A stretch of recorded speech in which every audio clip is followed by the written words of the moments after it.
The geometric object had stopped shifting.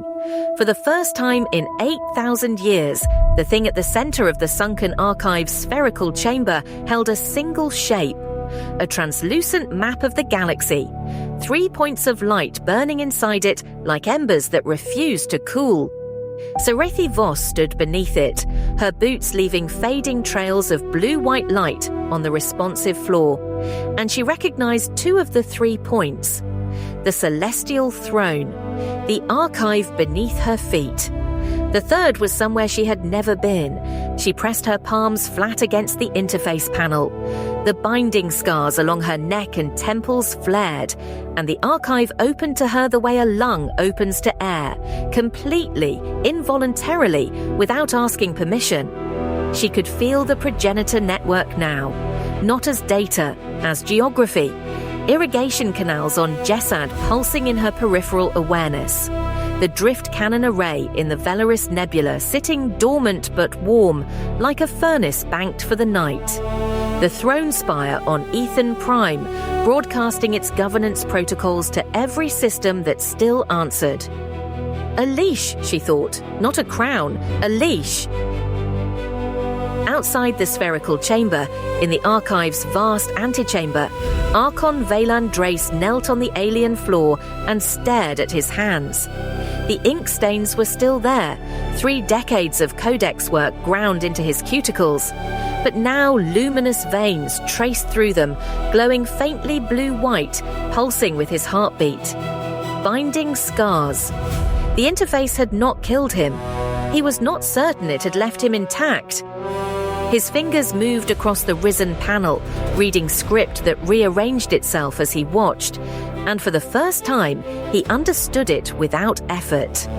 The Codex's complete translation blazed in his mind like a language he had always known, but never spoken aloud. One passage burned brighter than the rest. The 4 houses that waged the War of 9 Suns had targeted Solibri specifically. Not for territory, not for resources. Because the Codex named Solibri's bloodline as the universal key, the one lineage engineered to interface with every progenitor system simultaneously. The genocide was surgical, 1,200 years of silence to bury one family's access codes. Valan whispered, "They did not erase a house, they erased a password." And there was more. A passage his computational models had flagged but never decoded. The Codex referred to a return protocol. The progenitors had not simply left, they had scheduled something. Kale Thyros stood at the entrance to the spherical chamber, his prosthetic hand resting on the doorframe, his eyes sweeping the corridor behind him, checking exits. He always checked exits. The archive's alien geometry pressed against his spatial awareness like a headache, corridors curving where they should not, doorways scaled for bodies taller than his. Through the transparent wall sections, the heavy water ocean churned in absolute darkness. He could hear Serethi's breathing inside the chamber. Slow, measured, the breathing of someone about to jump. Kyle said, "Whatever you're about to do, I need you to know, I'm not leaving this doorway." Serethi did not open her eyes. The network pulsed around her. She could feel every progenitor system in the sector, the weapons, the infrastructure, the governance terminals, the irrigation canals, the communication relays that the Ash Singers had carried in their throats for a century without knowing. She could claim the throne from here. The Archive's interface was the primary command node. The Celestial Throne on E10 Prime was subordinate, a governance terminal. Powerful, yes, but subordinate. The throne was always a leash. All she could tell them. She opened her eyes. The galaxy map blazed above her, 3 points of light reflected in her pale grey irises. Serethi said, "Open a broadcast channel, every frequency, every system." Kale's prosthetic hand tightened on the doorframe. The exposed joint mechanisms whirred. He did not argue. He crossed to a secondary panel, and his fingers, one flesh, one matte black, keyed in the choir cipher sequences Vex Karen had burned into his memory months ago. The archive's communication array was Progenitor built. It did not need relay stations. It did not need permission. The channel opened. Every system in the sector heard the carrier tone, a low hum, the frequency of the ash singer's mineral paste resonance, broadcast at a scale no human voice had ever achieved. Serethi spoke. Her voice was low, hoarse from days of breathing the archive's metallic air, and absolutely steady. She told them everything. That the 5 ruling houses were progenitor constructs, bloodlines engineered for specific administrative functions, not divine right. That the celestial throne was a governance terminal, not a seat of cosmic authority. That House Celebri had been exterminated 12 centuries ago because their bloodline was the universal key. And the other houses could not allow a single family to hold override access.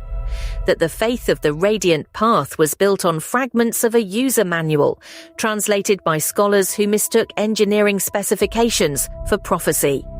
That the Ash Singers, the galaxy's despised itinerant storytellers, had been carrying progenitor activation codes in their songs for 100 years, making them the most strategically important population in the sector, and no one had known.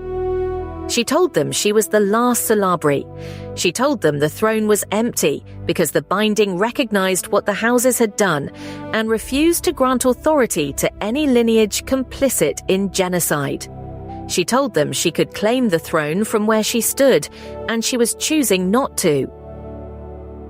On E10 Prime, in the Regent's chamber at the apex of the throne spire, Empress Regent Lysara Aethenis stood alone before the viewport and listened. The broadcast arrived on every channel simultaneously: military, civilian, diplomatic, commercial. There was no filtering it. Serethi's voice filled the chamber like weather. Lysara watched her mantle. 3 systems dimmed as she stood there, their luminous threads going dark, governors declaring independence or simply ceasing to answer. But 2 others, systems that had been dark for months, flickered back to life under new flags she did not recognize. The map on her garment was rewriting itself in real time. She touched the dark patches near her left shoulder. She did not remove the mantle. Lysara said, "Get me fleet command. We govern until someone builds something better." Aboard a military transport burning toward E10 Prime, Lord Thyros sat in his holding cell and listened to his son's cipher work carry his enemy's voice across the galaxy. His magnetic restraints hummed.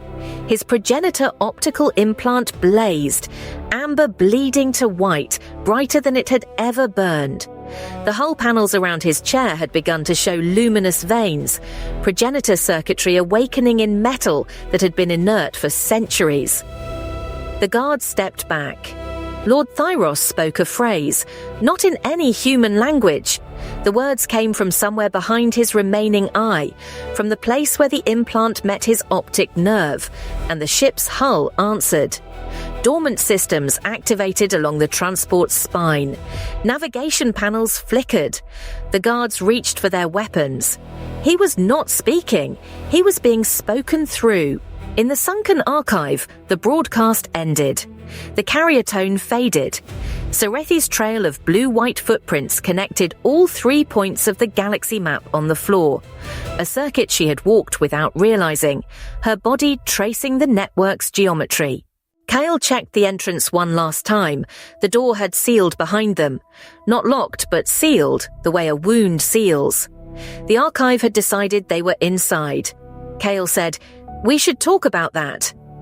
Veylan entered the spherical chamber on unsteady legs, his scarred hands held before him like offerings. The codex fragments whispered in his skull, and now, in this chamber, the walls whispered back. He could hear the return protocol repeating in a language he had spent 30 years learning to read and had only today learned to hear. Veylan said, "The codex mentions a second voice. If Serethi is the first, the key, then something else was designed to answer." Serethi closed her eyes. The galaxy map burned behind her lids. 2 familiar points of light, the throne, the archive, and the third, blazing now with an intensity that made her temples ache. A facility older than both, larger, still running. She whispered new coordinates, quietly, in the cadence Maren Duskwell had taught her on Dust, half prayer, half song, the way ash singers had always carried what mattered most. The mineral paste resonance she had never needed because her voice already carried the right frequency. The archive's walls pulsed once in recognition. The galaxy was not united. It was not saved. It was awake.